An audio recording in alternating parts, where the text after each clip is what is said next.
alın terinin karşılığını, kamu görevlilerinin hukukunu, emekli kamu görevlilerinin güne ve geleceğe dair umudunu artırma hedefine ulaşmayı mümkün kılacak teklifleri masaya sunmuş olacağız.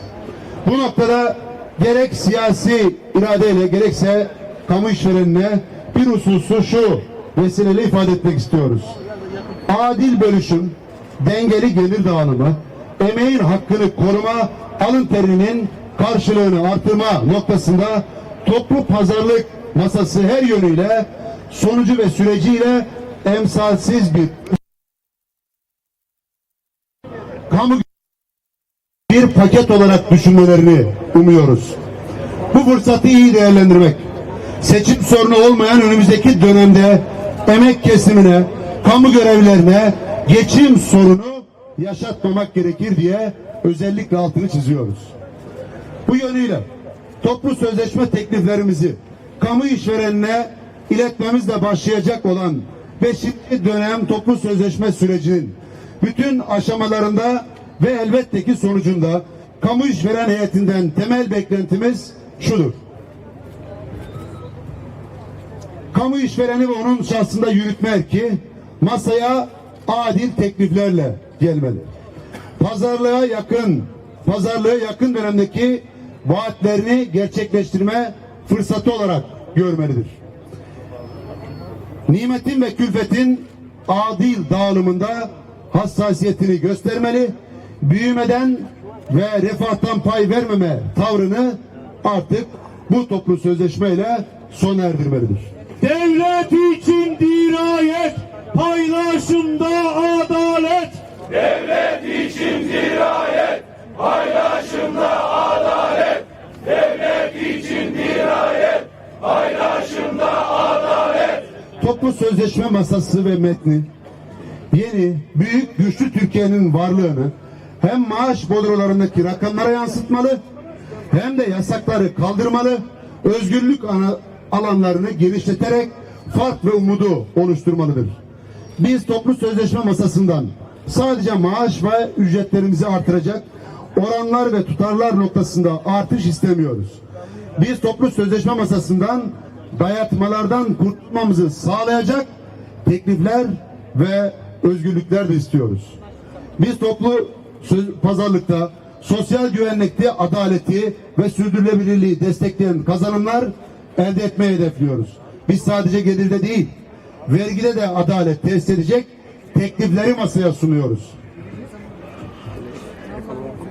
5. dönem toplu sözleşme tekliflerimizle ülkemize olan güvenimizi, ülke ekonomisine yönelik fikrimizi, ekonomideki büyümeyi, kamu maliyesindeki dengelemeyi fark ettiğimizi de aynı zamanda ifade ediyoruz. Biz geçmişin kayıplar edebiyatıyla emek haramiliği alışkanlığını sürdüren sözlemek örgütlerinin aksine geleceğin fırsatları, imkanları noktasında şimdiden hakkımızı ve payımızı istiyoruz.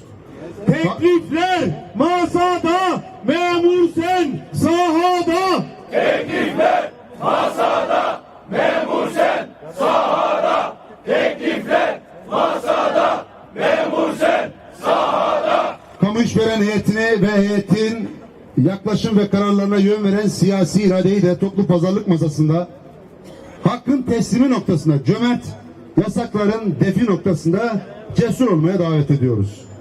Toplu sözleşme masasının gerçek ve tek yetkilisi bu davetin sahibi memur sen olarak ülkemize, ülke ekonomisine, milletimizin iradesine ve dirayetine güvenimizi 5. dönem toplu sözleşme tekliflerimizle esasen bir kez daha deklar etmiş oluyoruz.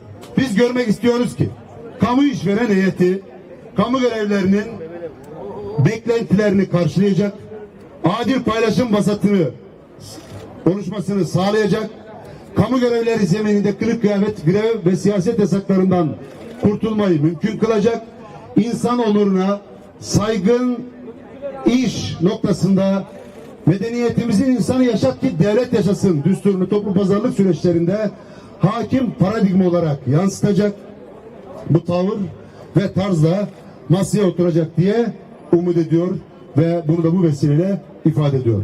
Devlet için dirayet, paylaşımda adalet. Devlet için dirayet.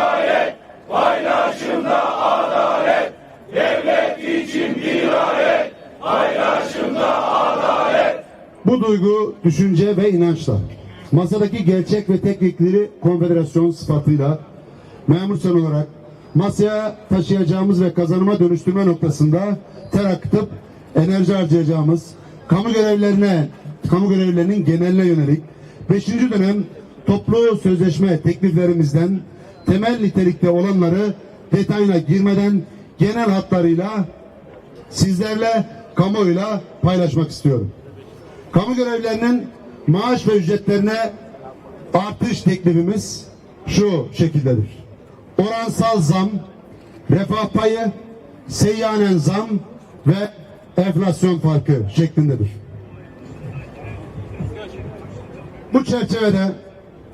Bu çerçevede kamu görevlilerinin maaş ve ücretlerine 2020 yılı için 1 Ocak 2020'den geçerli olmak üzere %3 refah payı, taban aylığa 200 TL seyyanen 200 TL zam, birinci 6 ay %8, ikinci 6 ay %7 oransal zam. 2021 için 1 Ocak 2021'den geçerli olmak üzere %2 refah payı, birinci 6 ay %6, ikinci 6 ay %6 ve her iki dönemler için de enflasyon farkı şeklinde teklifimizi kamuoyuyla buluşturuyoruz. Memuruz, haklıyız, kazanacağız. Memuruz, haklıyız, kazanacağız. Memuruz, haklıyız, kazanacağız. Biz kamu görevlileri toplu sözleşmesinin kapsamına refah payının girmesine, gelirin adil dağılımı noktasında bir milat oluşması noktasında kamu işvereninin bizimle aynı zeminde buluşmasına buradan davet ediyoruz. Teklifimizin anlamı şu: mevcutta 3.334 TL olan en düşük memur maaşı, hizmetli, bekar bir hizmetli için 3.334 TL olan maaşın birinci yıl 2020'nin sonunda 4.182 TL, yani %25.42 zamlanarak 4.182 TL'ye çıkmasını, 2021 yılında ikinci yılın sonunda ise toplam rakamın 4.793 TL'ye çıkarak başlangıçtan sonuna kadar toplu sözleşme sürecinde %43.76 oransal anlamda yükselmesini teklif ediyoruz. Evli, eşi çalışmayan 2 çocuklu en düşük devlet memuru maaşının 3.852 TL olan maaşın 2020'nin sonunda 4.798 TL ile %24.50 zamlanmasını, 2021'in sonunda ise 5.498 TL'ye çıkarak %42.78 yükselmesini hedefliyoruz tekliflerimizle. Teklifler masada, memur sen sahada. Teklifler masada, memur sen sahada. Teklifler masada, memur sen sahada. 200 TL seyyanen zam yoluyla en düşük ve en yüksek devlet memuru maaşı arasındaki makasın oransal zam yoluyla açılması durumunu regüle etmeyi, nispeten düşük maaş alan kamu görevlilerine bu yolla ilave maaş gelir artışı öngörüyoruz. Sözleşmeli personelin kadroya geçirilmesini, süresiz sözleşmeli ayrımının ortadan kalkmasını ve bu istihdam ayıbının son bulmasını istiyoruz. Sözleşmeliye kadro, memura yüksek kadro. Sözleşmeliye kadro, memura yüksek kadro. Sözleşmeliye kadro, memura yüksek kadro. Kamu görevlilerinin belini büken başlıklardan birisi gelir vergisi. Gelir vergisinde yıl boyu %15 sabit oran uygulanmalı ya da %15'i aşan kısım tazmin yoluyla bir şekilde tamir edilmelidir. Kamu görevlilerinin çocuklarına yönelik kreş hizmeti sunulmalı. Kamu görevlilerine 754 TL kreş yardımı yapılmalı teklifini masaya sunuyoruz. Toplu sözleşme ikramiyesinin yetkili sendika üyelerine bir kat artırımlı ödenmesini istiyor. Bu yolla toplu sözleşme ikramiyesinin 103 TL'den 216 TL'ye çıkarılarak ülkemizdeki işçi sendikacılığında olan dayanışma aidatı sisteminin memur sendikacılığı için de olmazsa olmaz olduğunu, emeğin hakkını teslim etmenin bir erdem olduğunu bu vesileyle bir kez daha ifade ediyoruz. Memuruz, haklıyız, kazanacağız. Memuruz, haklıyız, kazanacağız. Memuruz, haklıyız, kazanacağız. Kıdem aylığında ve yan ödeme puanlarında ve bunların hesaplanmasına esas katsayılarda artış istiyoruz. Eş yardımının 295 TL'den 576 TL'ye yükseltilmesini, çocuk yardımının 35-70 TL gibi rakamlardan 144 TL'ye çıkarılmasını istiyoruz. Yiyecek yardımının kapsamı genişlemeli ve yardım nakdi olarak ödenmeli anlayışını masaya taşıyor. Bütün kamu görevlilerine ilk yıl için 450, ikinci yıl için 600 TL giyim yardımı yapılmalıdır. Servis hizmetinden tüm kamu görevlileri yararlanmalı. Servis hizmeti sunulamaması halinde nakit ulaşım yardımı yapılmalı diyoruz. Yemek servisi hizmetinin kapsamı genişlemeli. Öğün başına yemek ücreti gerekirse ödenmeli diyoruz. Emekliler bayram ikramiyesiyle sevindirildi. Bundan son derece mutlu olduk çünkü masada biz kamu görevlilerini çalışan emekli ayrımı yapmadan masaya taşıyarak bayram ikramiyesini istemiştik. Bu anlamda emeklilerle ilgili bayram ikramiyesi verilmiş olması bizi son derece mutlu etmiştir. Ama bu toplu sözleşmeyle bayram ikramiyesi kamu görevlilerine de verilmeli ve bayram öncesi kamu görevlilerinin eline 2630 TL bayram ikramiyesi geçmeli diyoruz. Devlet için dirayet, paylaşımda adalet. Devlet için dirayet, paylaşımda adalet. Devlet için dirayet, paylaşımda adalet. Kamuda yardımcı hizmetler sınıfı personeli genel idare hizmetler sınıfına aktarılmalı ve yardımcı hizmetler sınıfı lağvedilmeli. Artık herkes genel idare hizmetler sınıfında olmalı diyoruz. Kılık kıyafet yasakları sona ermeli. Kamu görevlerini özgürleştirecek, bu anlamda temel beklentilerine karşılık verecek şekilde bu teklifi de masaya taşıyoruz. Ek gösterge konusundaki vaat yerine gelmeli diyoruz.